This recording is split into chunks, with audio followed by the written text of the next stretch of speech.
সমাধান চাও যদি জীবনে মরণে, ফিরে যাও খুঁজে নাও চোখ রাখো কুরআনে। আসসালামু আলাইকুম ওয়া রাহমাতুল্লাহি ওয়া বারাকাতুহু। ইন্নাল হামদুলিল্লাহ ওয়াসসালাতু ওয়াসসালামু আলা রাসূলিল্লাহ।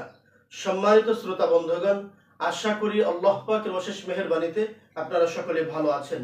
দূরে কিংবা কাছে, দেশে কিংবা প্রবাসে, যে যেখান থেকে এই মুহূর্তে আমার সাথে অংশগ্রহণ করেছেন, সকলকে জানাচ্ছি আন্তরিক মোবারকবাদ। প্রিয় ভিউয়ার্স, আজকে আমি আপনাদের সামনে যে বিষয়টি নিয়ে আলোচনা করব, আমার আলোচনার বিষয়বস্তু হচ্ছে অপবিত্র বস্তুর মাধ্যমে জাদুতে আক্রান্ত হওয়ার লক্ষণ সমূহ। আমরা দেখে থাকি, আমি আমার চিকিৎসার অভিজ্ঞতার আলোকে দেখেছি, অনেক মানুষকেই অপবিত্র বস্তুর মাধ্যমে জাদু করা হয়ে থাকে। এখন সেই ব্যক্তিকে অপবিত্র বস্তুর মাধ্যমে জাদু করা হয়েছে সে ব্যক্তি নিজেও জানে না, পাশাপাশি যিনি চিকিৎসা করছেন চিকিৎসকের যদি অভিজ্ঞতার অভাব থাকে, তখন দেখা যায় চিকিৎসক নিজেও অনেক সময় বুঝতে পারে না। দেখা যায় রোগীকে নর্মাল চিকিৎসা দিয়ে থাকেন, কিন্তু আসলে যে কেন্দ্রিক তার সমস্যাটা হয়েছে সেই কেন্দ্রিক তাকে চিকিৎসা দেওয়া হয় না। প্রাথমিকভাবে যখন আপনার সমস্যা আপনি ফিল করবেন, যার কাছ থেকে আপনি চিকিৎসা নেবেন সেই লোকটিকে আসলে অভিজ্ঞ কিনা, তিনি চিকিৎসা বিষয়ে তার উচ্চতর নলেজ আছে কিনা, এই বিষয়টি আপনাকে নিশ্চিত হতে হবে। যদি আপনি প্রাথমিকভাবে বোঝার পর যদি দক্ষ একজন চিকিৎসক আপনি খুঁজে বের করতে পারেন, আপনার চিকিৎসাটা অনেকটাই সহজ হয়ে যাবে এবং আপনার সুস্থতা অতি দ্রুত সময়ের মধ্যে চলে আসবে ইনশাআল্লাহ। অপবিত্র বস্তুর মাধ্যমে জাদুতে আক্রান্ত হওয়ার লক্ষণ সমূহ আমি আপনাদের সামনে আজকে আলোচনা করব। অপবিত্রতার জাদু এমন যা মানুষের জন্য সবচেয়ে বিপজ্জনক। অপবিত্রতার জাদু হলো সবচেয়ে খারাপ এবং নোংরা ধরনের জাদুগুলোর মধ্যে অন্যতম একটি জাদু, কারণ এতে সর্বশক্তিমান আল্লাহর নাম ও তার কালাম অপবিত্রতার সাথে মিশ্রিত করে ক্ষতি সাধন করা হয়। আল্লাহর নাম এবং কালামকে অপবিত্র কোনো জিনিসের সাথে মিক্স করে মিশিয়ে তারপর সেই জাদুটি করা হয়ে থাকে। জাদুকর মলমূত্র, প্রস্রাব এবং অপবিত্র মাসিক রক্ত ব্যবহার করে কোরআনের আয়াত লেখে, তারপর মন্ত্র পাঠ করে তাবিজ বানায়, যা দ্বারা শয়তানকে খুশি করে এবং তার সাহায্য নিয়ে মানুষের ক্ষতি সাধন করে থাকে। ভিকটিমকে উদ্দেশ্য করে এই জাদু করার ফলে শয়তানের অনুসারী জিন উপস্থিত হয় এবং সর্বদা ওয়াসওয়াসা রোগীকে দিতে থাকে। কখনো ভিকটিমকে এর দ্বারা বশের জাদু করা হয়, কখনো ভিকটিম নিজ থেকে আত্মহত্যার পথ বেছে নেয়।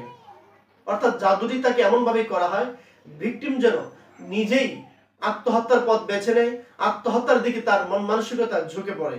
জাদুটি অনেক সময় এমনভাবে করা হয় যে ব্যক্তিকে টার্গেট করে এই জাদুটি করা হবে, অনেক সময় দেখা যায় ওই ভিকটিম ব্যভিচারে লিপ্ত হয়, ঘন ঘন জিনাহের প্রবণতা তার মাঝে দেখা দিয়ে থাকে এবং বড় বড় গুনাহের সাথে লিপ্ত হয়ে যায়। এছাড়াও মারাত্মক ক্ষতির সম্মুখীন পেশেন্ট হয়ে থাকে। অপবিত্র বস্তুর মাধ্যমে জাদুতে যখন আক্রান্ত হয়, আক্রান্ত হওয়ার ফলে রোগীর মাঝে কিছু লক্ষণ বা সিমটম দেখা দেবে।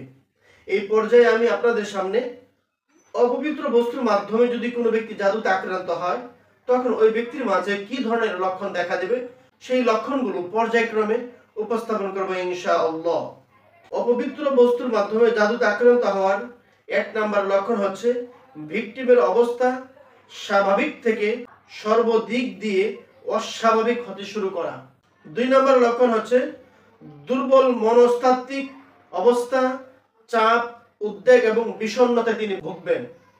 3 নাম্বার লক্ষণ হচ্ছে বিচ্ছিন্নতার দিকে ঝুঁকে। রোগীকে যখন এই জাদুটি করা হবে, রোগী বিচ্ছিন্নতার দিকে ঝুঁকে যাবে, একা একা থাকার একটা প্রবণতা তার মাঝে লক্ষ্য করা যায়, মানুষের সাথে মিশতে তার মাঝে ঘৃণা কাজ করবে। অপবিত্র বস্তুর মাধ্যমে জাদুতে আক্রান্ত হওয়ার 4 নাম্বার লক্ষণ হচ্ছে যে ব্যক্তি এই জাদুতে আক্রান্ত হবে সেই ব্যক্তি শারীরিক অসুস্থতা ভুগবেন এবং তার শরীর প্রচন্ড দুর্বল থাকবে, তার শরীরে দুর্বলতা কাজ করবে, উল্লেখযোগ্য দুর্বলতায় তিনি ভোগে থাকবেন কোনো কারণ ছাড়াই। 5 নম্বর লক্ষণ হচ্ছে যদি এটি স্বামী বা স্ত্রীদের বিচ্ছিন্ন করার লক্ষ্যে করা হয়ে থাকে, তাহলে অযৌক্তিক সমস্যা শুরু হয় এবং তাদের মধ্যে সম্পর্ক উল্লেখযোগ্যভাবে অবনতি হয় যতক্ষণ না এটি বিচ্ছেদের পর্যায়ে পৌঁছায়।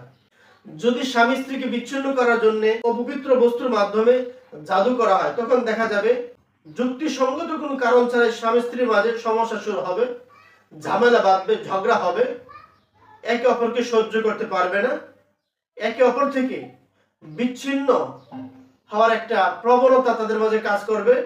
এমনকি বিচ্ছেদের পর্যায়ে পর্যন্ত তাদেরকে নিয়ে যাওয়ার সম্ভাবনা রয়েছে। 6 নম্বর লক্ষণ হচ্ছে ভিকটিমের আত্মহত্যা সম্পর্কে চিন্তা করার প্রবল প্রবণতা থাকে এবং এই প্রচেষ্টাগুলি একাধিকবার পুনরাবৃত্তি করতে থাকে। 7 নম্বর লক্ষণ হচ্ছে একজন ব্যক্তি সর্বদা তার পাশে কারো উপস্থিতি অনুভব করে, কেউ তাকে হত্যা করবে, তার মনের ভিতরে সন্দেহ জাগবে, এ জাতীয় চিন্তা ভাবনা তার মনের ভিতরে থাকতে পারে। ব্যভিচার, আত্মহত্যা বা কোনো বড় পাপ ও অনৈতিক কাজ করার প্রয়োজন বলে একটি কণ্ঠস্বর অনুভব করে। তার কানে সবসময় একটি আওয়াজ আসতে পারে অনেক সময় যে তার ব্যভিচার করতে হবে, ব্যভিচার করার দরকার, আত্মহত্যা বা কোনো বড় পাপ, অনৈতিক কোনো কাজের সাথে তাকে সম্পৃক্ত হতে হবে, এরকম কোনো কাজ করার জন্য কানে আওয়াজ আসতে পারে। 8 নম্বর লক্ষণ হচ্ছে ঘন ঘন হ্যালুসিনেশন হওয়া।